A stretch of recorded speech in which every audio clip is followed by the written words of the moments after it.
All right, here is my attempt at a speed run of the qualification #1 fan afternoon 2024.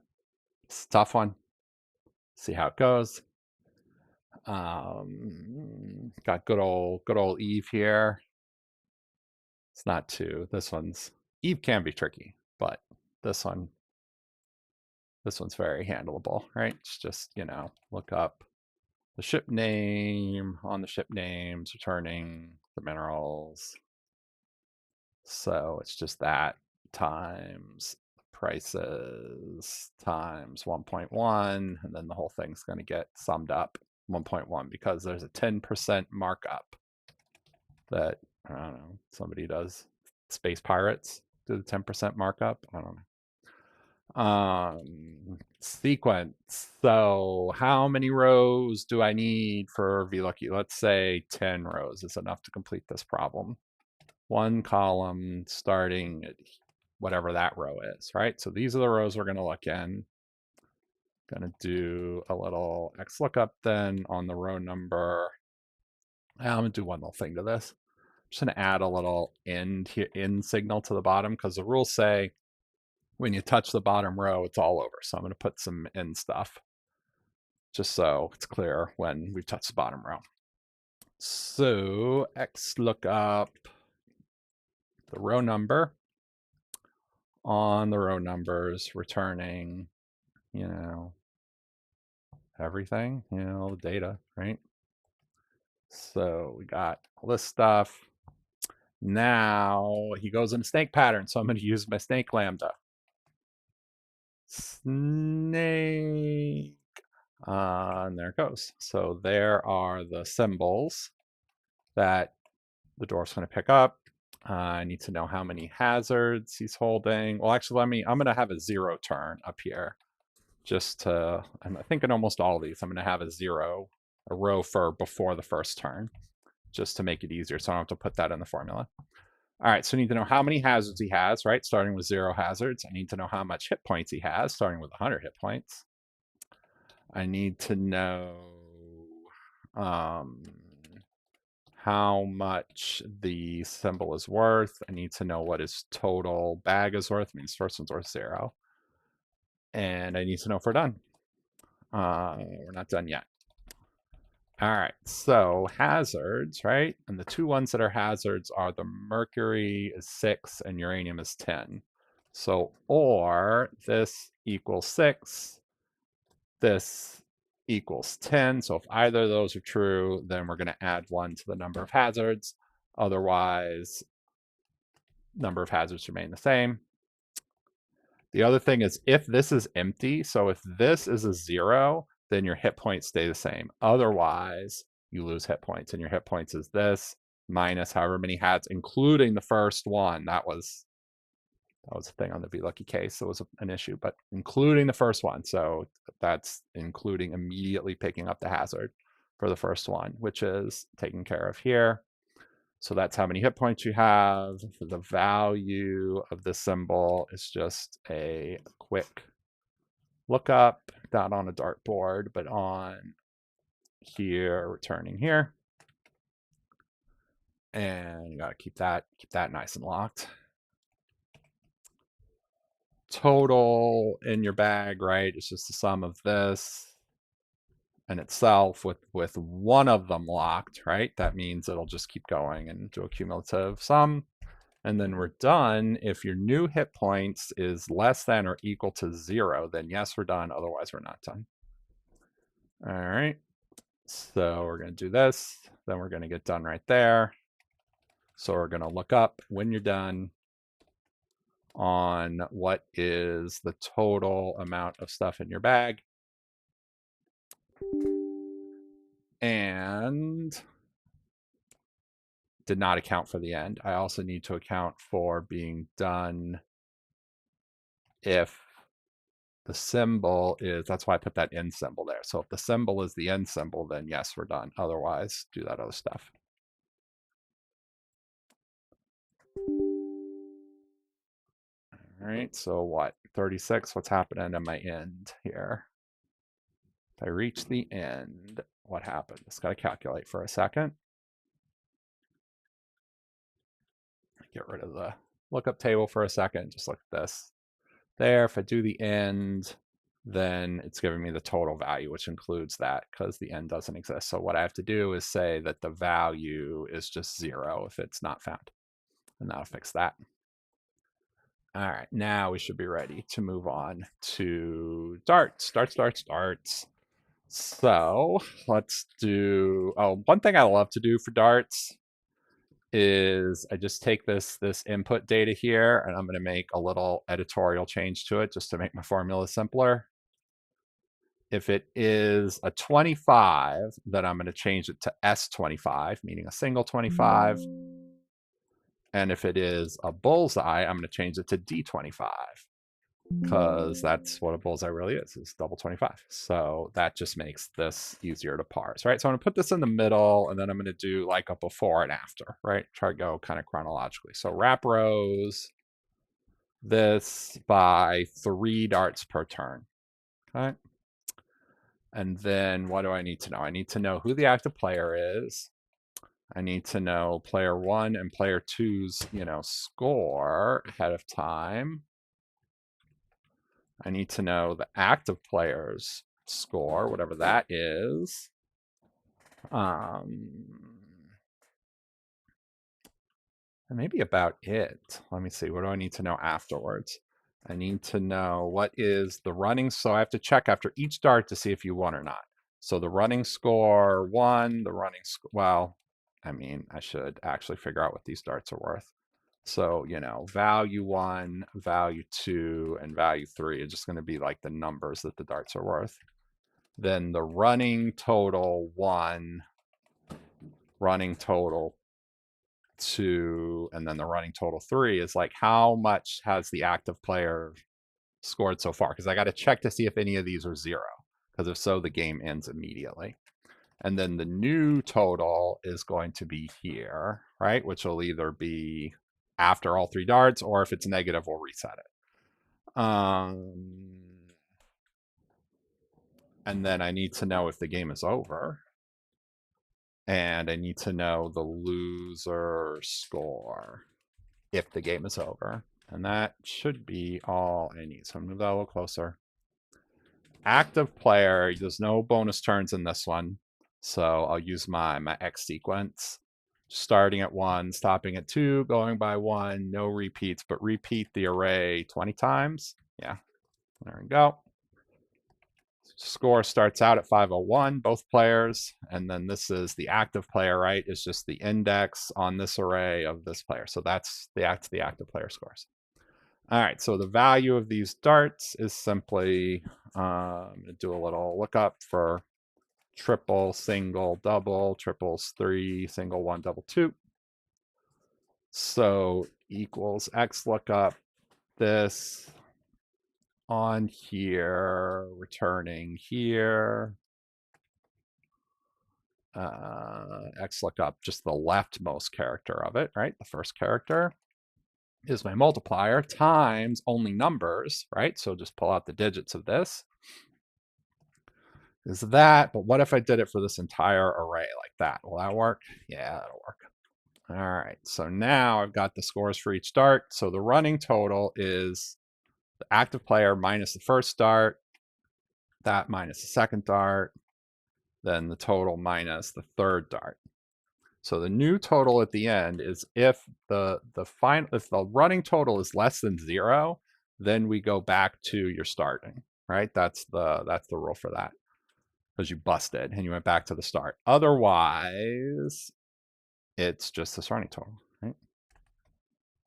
So we're done if, count if these running totals equals 0. If any of those are 0, right? So if that is greater than 0, then we're done. Otherwise, we're not done. All right. So if this is 0, then if done is 0, then there is no losing score. But otherwise, if the active player was player 1, then that means that player 2 scores a losing score. Otherwise, player 1 scores a losing score. All right, and then the only thing I have to do now is update the score, which is, if this equals 1. So if the last term was player 1, then I take the new total here. Otherwise, I just pull it down, right? And same thing for this, but for player 2, right? So if the active player was player 2, I pull down this. Otherwise, I take the new total there. The rest of this can just hopefully copy down, and I'll have a game of darts. Let's see. So now I just look up being done here on the score for the loser, right? That's when this player got to 0, so that means they're done, and the loser scores 21. Let's see, is that some darts for us? Yes, that's darts. Let me check. I've been checking all along. Vlookie, and darts are all good. All right, card game I'm saving for last. Let's do Lana Banana. Lana Banana? Lana Banana. All right, X2 call. Lana Banana? Lana Banana? I mean, it's banana either way. All right, so there's our bananas. So I'm going to just, paste values these bananas in here so I can use them later. These already are in the tiebreaker order. Like if you look at the tiebreaker, oh no, this is the card game. That's not the banana game. This is the banana game. If you look at the tiebreaker, it's like lowest row, then lowest cut, which I already have here. So we're already in tiebreaker order, which is important. What I will need to know is the starting address, right? So this is, your location when you start. I need to know your row number and your column number. I need to know your distance to the edge.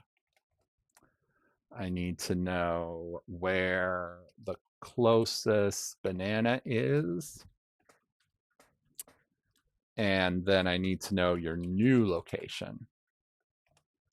Right? I mean, well, could I just put that under here? Probably. Yeah, let's try it like this. See if this works. All right. And then I need to know your distance to each banana in order, right?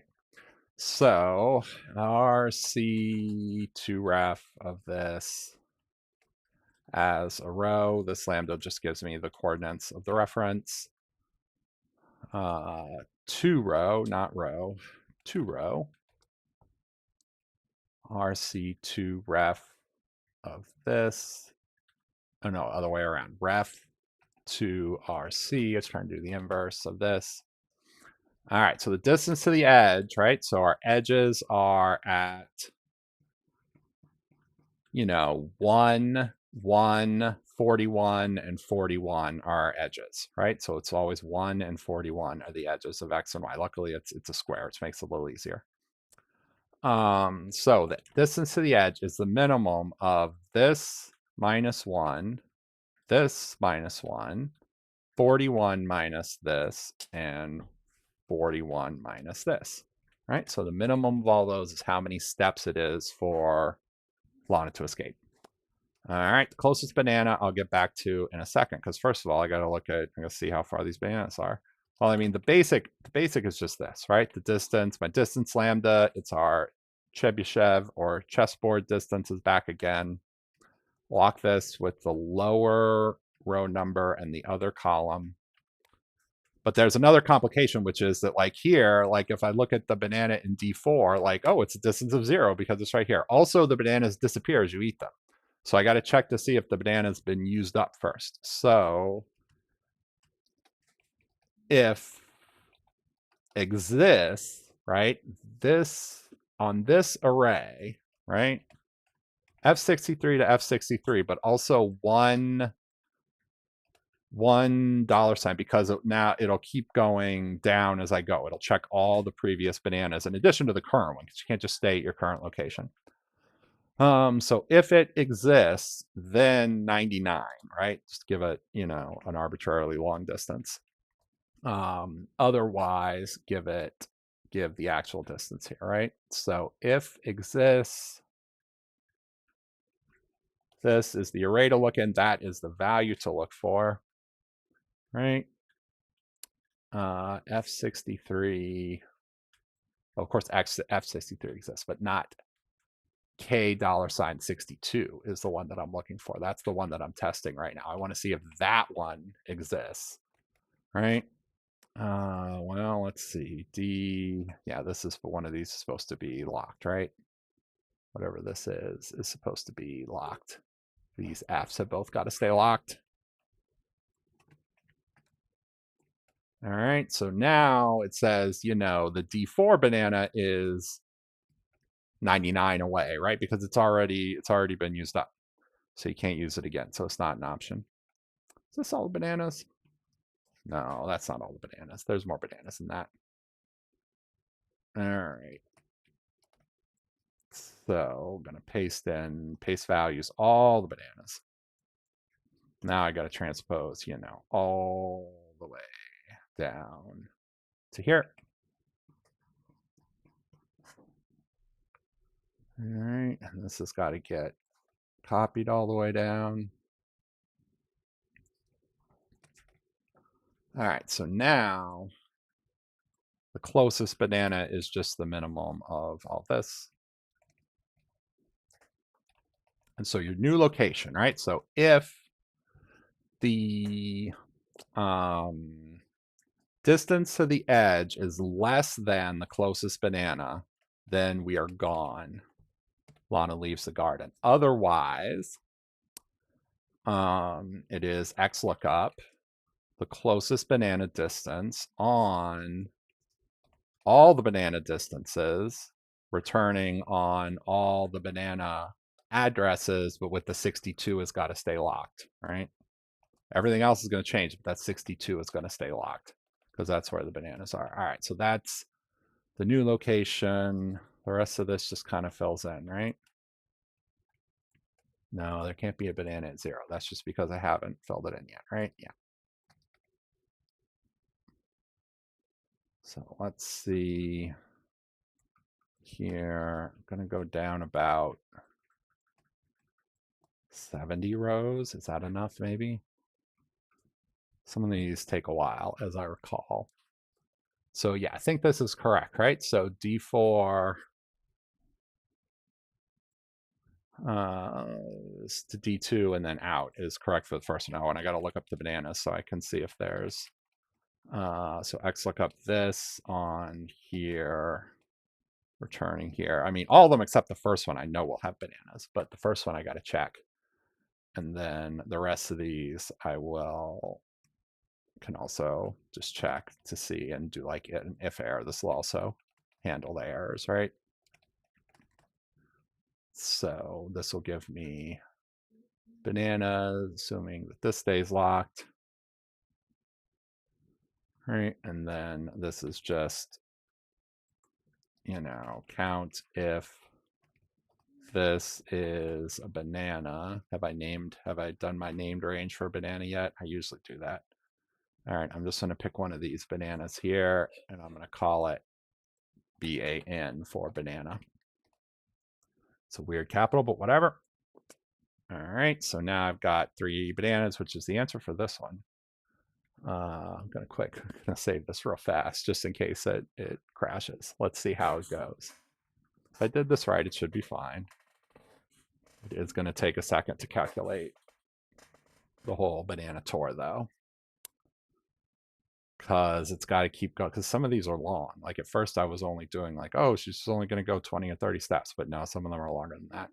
Like what, 48 I think is the longest one.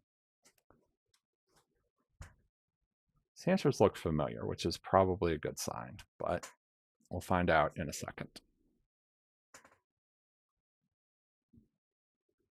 And there we are. We're 19 minutes in. We haven't even started the hardest level yet. This one was rough. I think there was only one person in the real case who actually solved the card level.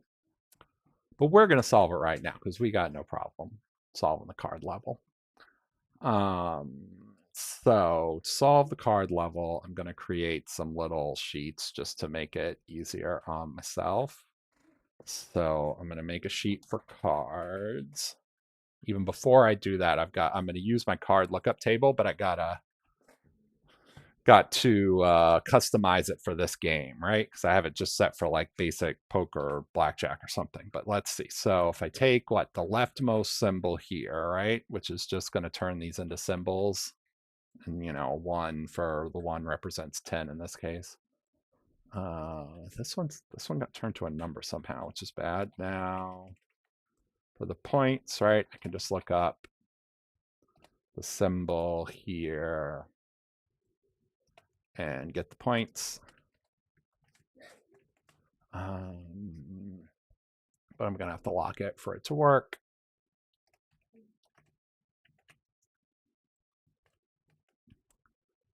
Sequence, I think, is correct already, right? It said ace is high but not low. Yeah, aces are high but not low.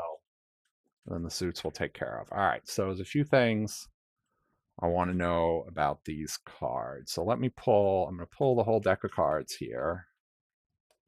Right, does not go quite that far out. 52 cards. And I'll paste them in here. And there's some things I want to know about them. I want to know, so this is just, the card. I want to know what the points are. I want to know what the sequence are, and I want to know what the suit is for each of these, right? But I'm going to do the suit as a number. So the right character of this XLOOKUP on XLOOKUP on here, locked, returning here, locked. It looks like there's an X there, but that X is not actually there. It's just a number format. So there are the suits, right? And then XLOOKUP the leftmost symbol here on my card table, looking up the symbol locked and returning both of these locked, right? But then giving it as a column. So they line up the way I want. Okay, I'm gonna do that. Make these all about the same size, put everything on the left, because so that's the way I like to write formulas. And I want to put these in a certain order. All right, so I'm going to paste values everything. And now I'm going to sort, but I'm not going to sort the normal way. I'm going to sort by columns. I'm going to sort by suit first and then by sequence, right? And of course, I lost my header row. So I'll put this back over here. And I'm going to add spacers just because when I do, I want to check for sequences by checking the two next door cards. But so I can't have the ace of spades and the two of clubs next to each other because you can't make a sequence with them. So I'm inserting a space. Inserting a spacer to make sure that the aces and twos of different suits are not considered part of the same sequence, right? So that's what those spacers are going to accomplish. So now I'm ready to start. I'm going to leave a space for turn 0. And then I'm going to start drawing cards. So I'm going to transpose the cards, right, that were dealt in order. So this is the order that the cards are dealt in. And then here, right, so these I'm actually going to leave blank, right? Or no, these I'm going to like deliberately put empty strings in because I don't want them to change them to zeros. So if if the card you just drew equals the card for this column, then a 1, otherwise an empty string, right? And I'm going to lock that in place. And I'm going to lock the A, right? The lower row and the other column letter is how I do these, where I get both header rows, right? I'm going through BE57. Right, so that's when the card shows up. And oh, actually, it's not otherwise nothing. It's otherwise the previous one, because you still, by default, you still keep the card. We're going to have to handle discarding later, but by now we're going to start by assuming that we just pull the cards and we keep them, forever. Right, so this shows us, and I'll have a nice little color here. think makes it a little more readable. I don't know. At least it shows me where my space is. And I have maybe some nice gray borders on that. I find that somewhat readable. Let's see how it goes. All right, so that tells me when I draw the cards. Now I need to know a few other things about them, and I'm going to use separate sheets for this. All right, I'm going to make, I think, 3 copies of this sheet.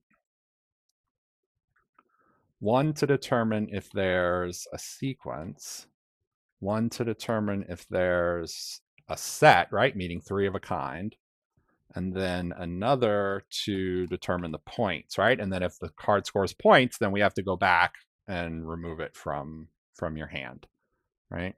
Because once it scores, it gets discarded according to the instructions. All right, so the sequence here, I wish I had fixed this color before copying this, but okay. So in order to count as a sequence, and I only want the centers of the sequences for this. So, I mean, this one can never be the center of a sequence. So if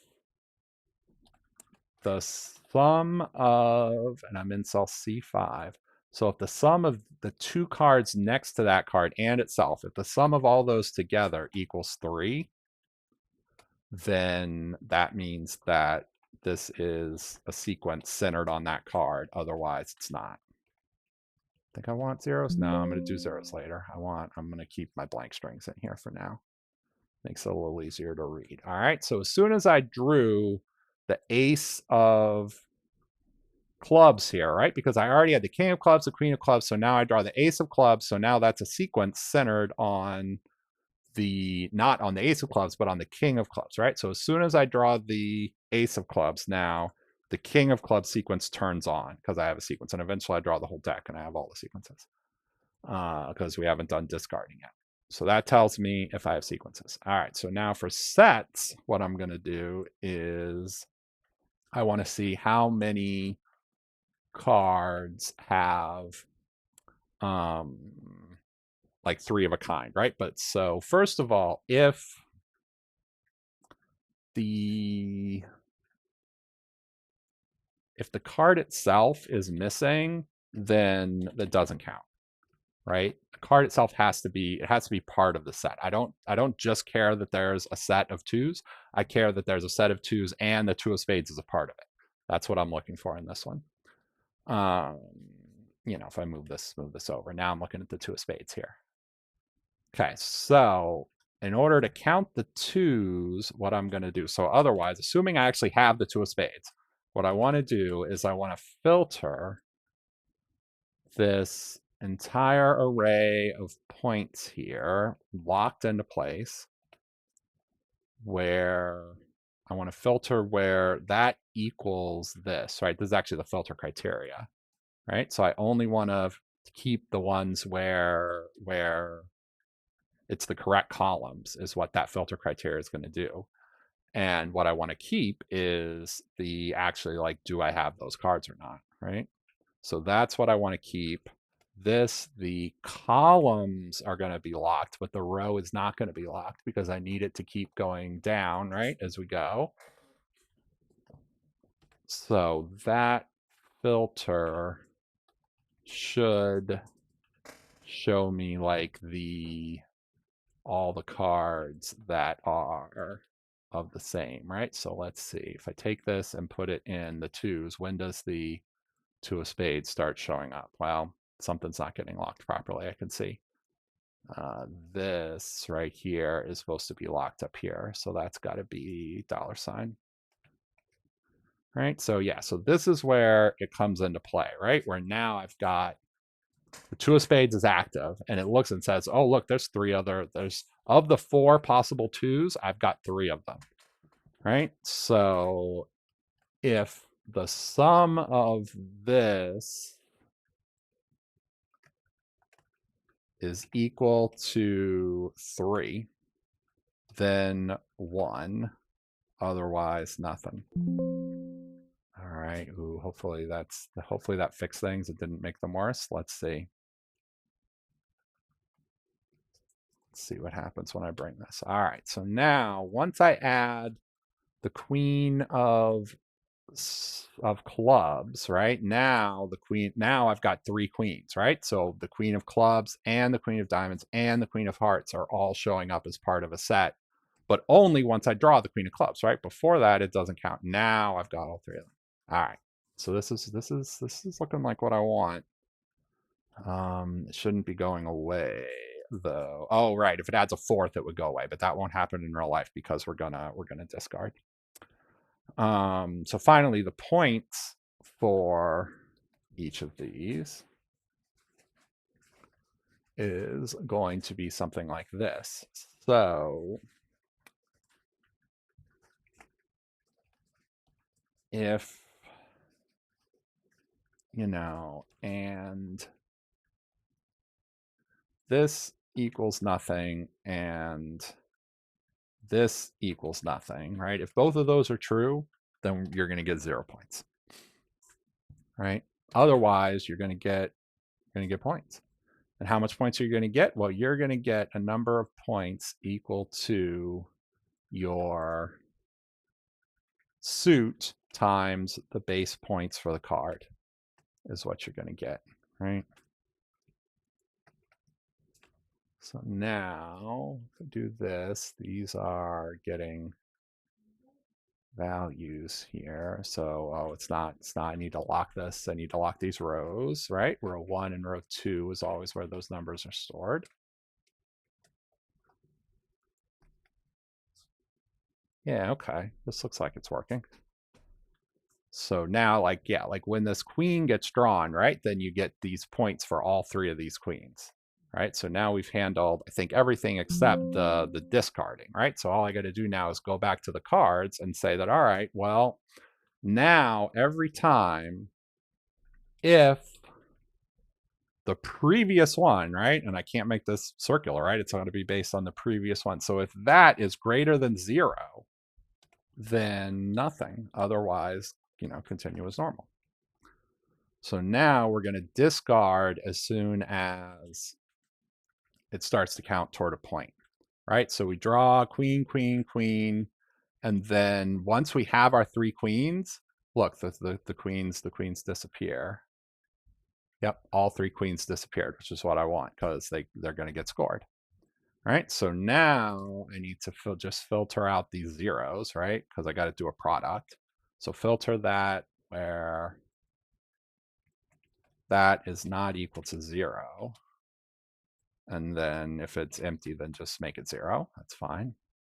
And then I do the product of that. And, God willing, we're going to be getting close to an answer here. It's not quite the answer that I recall, but let's see how close we're getting. So, let me just see what the difference is. Okay, that's a pretty big difference. All right, well, let's see what I can figure out here. I do have a bit of a cheat sheet here because figured this might not work the first time. I mean, the queens are working, right? Because this queen is worth, 106, 331, 25. That's what the instructions say, right? Yeah, that's what the queens are worth. The next one is 656, 100, which is not what's happening here, right? So, because this is supposed to be catching more than that. Because when I deal the 3 of spades, at this point I should have both a sequence of 3s, a set of 3s, and a sequence of 3, 4, 5s. All right, so let us see what's happening with the point. What draw is it? It's when I draw the 3 of spades. So here in row 15, when I draw the 3 of spades, I'm noticing my set of 3s. And I'm noticing, oh, I'm only pulling out the middle card of the sequence. That's why. Yep, only pulling out, I need to pull out all 3 cards of the sequence. All right, so now I see what I'm doing. All right, so here, Now, it's not just that if the direct sequences are equal, then nothing. I need to see if it's in the middle. I mean, this would actually be a relatively easy way to do this. Just to have sequence 2 here based on sequence. So equals the maximum of these 3, right? So now this is not just the center of the sequence, but all 3 cards in the sequence, right? Okay. So now if I set this to be based on sequence 2 in single quotes,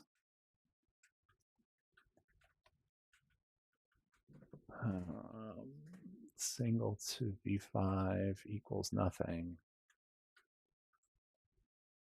equals 0. Because it isn't, because I didn't put nothing there, I put zeros. All right, well, this was going okay until here. Oh, well, something's going wrong here. All right, so the maximum of the set here. So cards, P23, I mean, these are just the placeholders. Are they causing problems?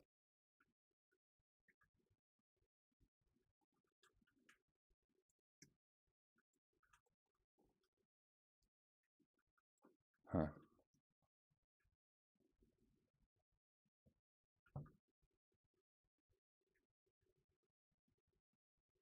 So now if I still got something funky happening here. Sequence looks okay, set looks okay. This does not look okay. The sum of the cards. I mean, can I just kind of like clear these out and have this all work?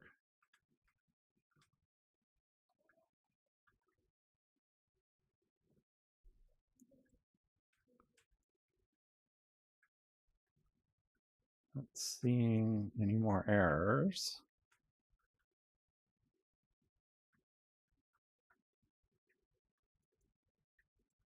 Why is this giving an error then? Okay. So sequence 2 AD22.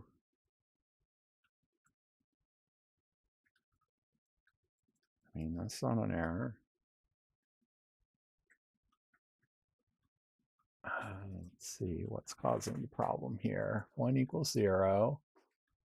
If nothing equals nothing. Set oh, because those are just nothing, right? Yeah. Okay. So stuff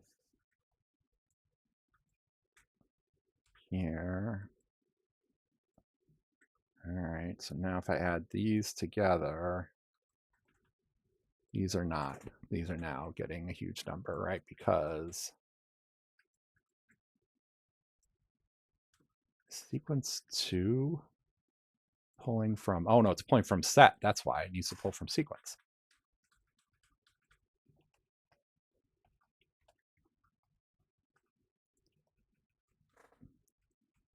All right, so now those are correct. Those first 2 are correct. This whole thing now looks correct. All right, it took me a couple tries with my spacers. I guess the spacers was a bad idea. Or putting code in the spacers was a bad idea. Let's see if that actually worked. Yes, that actually worked for all the levels. All right, let's finish this thing up. All right, lowest resource prices across each of these games, right? So just, you know, let's do what? By column, minimum of each of these. No, that's not how by column works. By column on this array, function is minimum. Multiply that by, what chip do I want? A Griffin. and multiply that by 1.1 and then sum the whole thing up.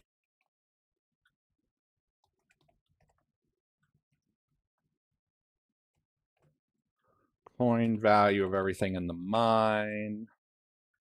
Let's XLOOKUP all of this, all the numbers in the mine on numbers, turning on the values. And then I got to sum that up.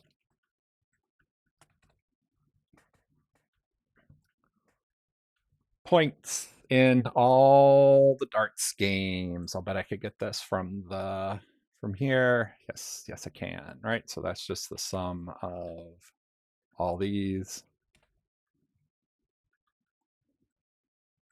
Sum all that up. Looks like 50487. 50487 from the bar at the bottom. Not cards not being used. I'll do in a second. Let's say count if bananas in the garden. So, you know, count if, go from the easiest question to the hardest one. That's the easiest question. Now for one of the hardest questions ever. It's not hard anymore. Now I know here are my unused cards, unloved cards. I got to put one more row just in case.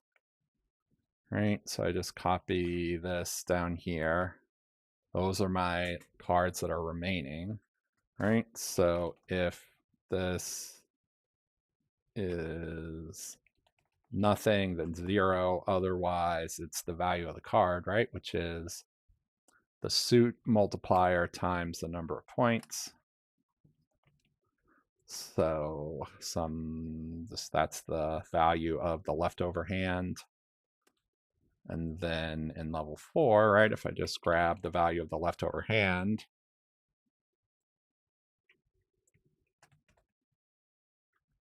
hopefully this will be it if I sum these up. All right, 10513. 10513. Boom. Stop the clock. Thanks for watching. That was a lot. Bye. All right, here is another attempt at level 4. So I need to know a few things in order to solve this level, right? So I need to know the points that each card is worth, right? And that can be, there can be up to 7 cards in a scoring group. The reason why I know that, right, is because you could have 7 cards, meaning, you know, a 3 of a kind and a sequence of 5, and a 3 of a kind would be 8 cards, but they have to share the new card in common. So that's only 7 unique cards, right? Is the most you could have in your hand. The most, after discarding any sets and sequences, right, the most you could have in your hand would be 26, as if you had 2 cards of every rank and they were spread out to have no runs. Then you could do this. And oh, I forgot about the new card, right? So the new card is coming in here, right? So I'm going to transpose in the new cards. Not that far though. I'm going to go from B over to BF. All right, no, not from B, from G over to BF. Those are the new cards that I'm drawing, and this will give me my whole little table here for solving this. All right, so this, I'm going to add some colors just to make it easier for me to follow. No, this needs to be the same color. Whoops. So that is the color for the points. This is the color. I'm kind of going backwards because I know I need 26 for the hand, so I put the hand last, even though logically the hand would probably go first. It's just to give myself room for it. And then the hand here will be way over here. Let's use just picking colors, right? I'm colorblind. I have no idea if any of this looks good or not, but just want to keep it a little organized. All right, so first hand is simple, right? It's just that. Now, your second hand, now we're going to get complicated, right? All right, so And I'll try to explain this more at the end. Prior hand is V63 array, right? So it's just the previous hand. New card is that one right there, the new card. Your hand then is H stack of the prior hand and the new card. And then I put the hand here, right? So without any discarding or anything, we can see we're just adding a new card to the hand each time. But that's not what we actually do. I'm going to try to calculate where the runs are, right? Like the straight flushes, right? So it only counts if they're of the same suit. So I filter the hand based on the suit symbol on the right, equals the suit symbol, the right of the new card, right?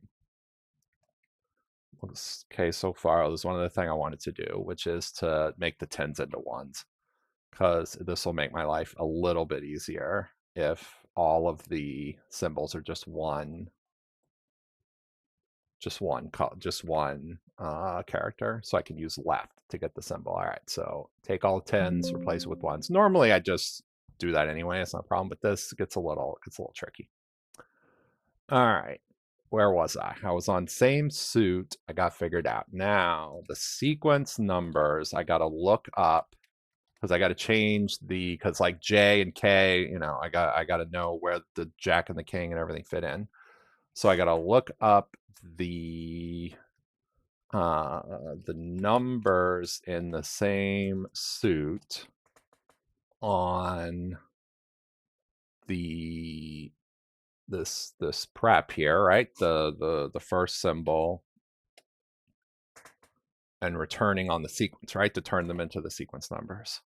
So that should be it for sequence ends. All right, now I need to identify the center of the run. So you're the center of a run if the card before you is there and the card after you is there, right? So if you are number 11, then in order to be the center of the run, there has to be both a 10 and a 9. That's not all right. No, there has to be a 10 and a 12, 10, 11, 12, like that. That makes sense. All right, so run centers mask, and this is the mask of true falses we're going to use to find the centers. All right, so I map onto sequence ends a lambda, right? So for every item in that, I'm going to make it lambda x, where exists on the sequence ends. So x minus 1 has to exist and x plus 1 has to exist, right? So both the card before me and the card after me have to exist in this. All right, I close the and, I close the lambda, I close the map. Do not close the let until then. All right, hopefully that's at least a legal formula. So that's the mask for the run center. So now the run centers themselves is simply sort, filter, sequence ends, run centers mask, right? So run centers mask. And then if it's empty, then just give me an X. All right. And I got to do sorting by column, which is annoying, but there we go. That's how you sort by column. Okay, looks correct so far. And now I got to change these. Oh no, now I got to add the neighbors, right? So I got the center, right, which is like 11. So let's say like 11 and 12, because you could have runs of up to 5, right? So you could have like 11, 12, and 13 could all be run centers. But then I need to add on the 10 and the 14 to make it the full run, right? So now what I got to do is, so that's why, I sorted them, right? Now I got to take the whole thing. First of all, I'm going to check to see if the first item in this is an X, then the whole thing is going to be an X, right? Because I know there's no run there. But if there is, then I'm going to H stack the minimum value minus 1, then all the values themselves, then the maximum value plus 1, right? So that way I just add the to all the centers that are already sorted, I add the first and last card on top of it, right? I got to close that if, do not close the let. And that at least is accepting it. All right. So, and then, so my run then is XLOOKUP. Because I got to turn it back into cards now, right? So the run ends on, and I just do the reverse of the XLOOKUP from before. Now I'm looking up on the sequences locked and returning the symbols locked, right? All right, so that is that. If there's nothing, then do an X, and I want to make it the full card, right? So I have to add the suit symbol also. So the right of new card is the suit symbol. So now I'll have the actual card for the runs. All right. So that should be it for runs. Now I got to do sets, right? So 3 of a kind. So first I filter for the cards that are the same rank, right? So filter the hand where the first symbol, right? The left hand equals the left of the new card, right? So it has to be the same rank of the new card. Otherwise, just give me an X if it's empty. Now, a set is if the number of columns in same rank is 3, right? Then that means it's a set of, that means it's a 3 of a kind, right? And only 3 of a kinds are possible. It's not possible to have 4 of a kind because you would lose the 3, you would discard the 3 of a kind first. So that's kind of it, right? So I got my set, I got my rank.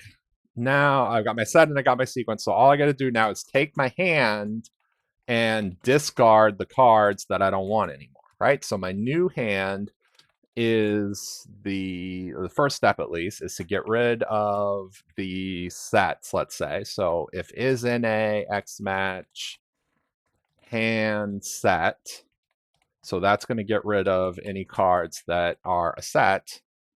And then new hand 2, right, is based on new hand 1 and is removing the cards that are a run, right? So if it's a run, then I remove those. Then I want to give new hand 2. It's possible new hand 2 could be empty if I discarded every card. So if error new hand 2, then an X, otherwise new hand 2. All right, close the if error, close the let. All right, so, God willing, this is going to be that. Let's see. Now I'm immediately losing everything here, which means something went wrong. Let me look at this real fast. Yeah, that's because it's got to be based on new hand 1, not the original hand, right? Yeah, that brought my king back. Because the king is supposed to stay here, right? The 3 queens. So you got queen, queen, king, queen. So the queens get discarded, leaving the king. Then this one, this 3 of spades, right? This is all explained up here. This 3 of spades causes the 3, 4, 5 of spades to disappear, but also causes the 3 of hearts and the 3 of clubs to disappear, right? Because it's both a run of a set of 3 and a run of those 3. All right. So now I need to know which cards I'm used for scoring, right? This was just X because you can never score on the first one. But here I'm going to use the same big thing, except instead of outputting the new hand, I'm going to output the unique, right? Because it's possible to have the same card twice. So I got to do unique of H stack set and run. And when you do unique by column, you have to let it know you're doing it by column. Otherwise it won't work. So these, if it's X's, then I'm going to ignore that, right? But here we got the queens getting removed. Here we got the set of 3s and the run both getting removed. But this 3, even though it counts twice, it's only showing, even though it counts toward both, it's only showing up once because you only score it once. All right, so now for points, right? This is not too complicated, right? So if, if the symbol here is an X, then 0 points, right? If this is nothing, then also 0 points. Otherwise, I know it's something. So the left of it here is going to get, we have to look that up on the points table, right? So I'm going to look that up. I don't have the symbols yet, but I'm going to put them here. Put them here in a minute. So I'm going to look them up on those symbols. Locked, of course. Returning on the number of points here. Of course, my mouse is off center. All right, gonna go away and back, and I'll add the thing while I'm here. All right, so the left symbol of this turns these into symbols and makes that the string one that I want. So this now has got to be based on this whole thing locked like that. Right? And that's got to be multiplied by the right symbol, right? So right of N63 being looked up on here. Oh, that's not lined up, but this is now. So here, F4. Returning on here, those X's are just number formatting. They won't mess anything up. That's it. All right, so let's see. Yeah, that's how many points each card is worth. And I got to multiply these, but not the zeros. So filter this where this is not equal to 0, right?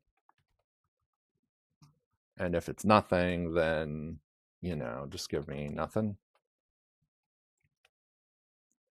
All right, and then it is, it means the product of that, right, is the number of points you get. So if I add these up,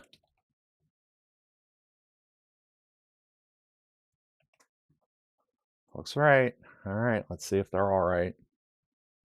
All right, so that's right. If I had a timer going, I would stop the timer right here. So when I calculate my time, I'm going to stop timer, even though I explained a little bit.